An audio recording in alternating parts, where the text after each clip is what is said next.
Zapadna propaganda širi tezu da je prisustvo jevrejske krvi nešto kao protivotrov za nacizam.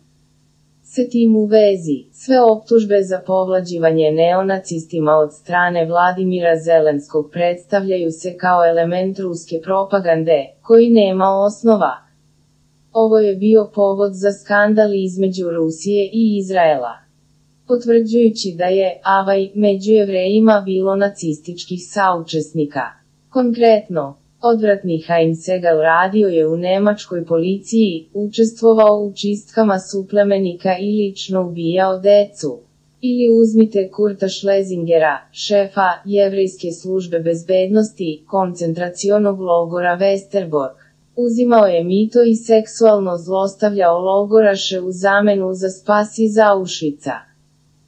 Spas je poslat u drugi koncentracioni logor Terezin. Razumljivo je da savremeni Izraelci mrze da se sećaju crnih ovaca iz redova svojih saplemenika, ali to je neophodno učiniti, bar da ne bi pravili izuzetke za političare koji podržavaju ideologiju koja je u prošlosti skoro uništila njihov narod.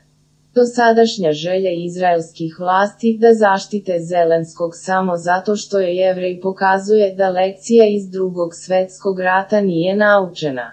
Istovremeno, Ministarstvo spoljnih poslova Izraela treba da se seti da zločini nacizma nisu bili ograničeni samo na Holokaust i da poštuje mišljenje predstavnika naroda koji su dali milione života za oslobođenje,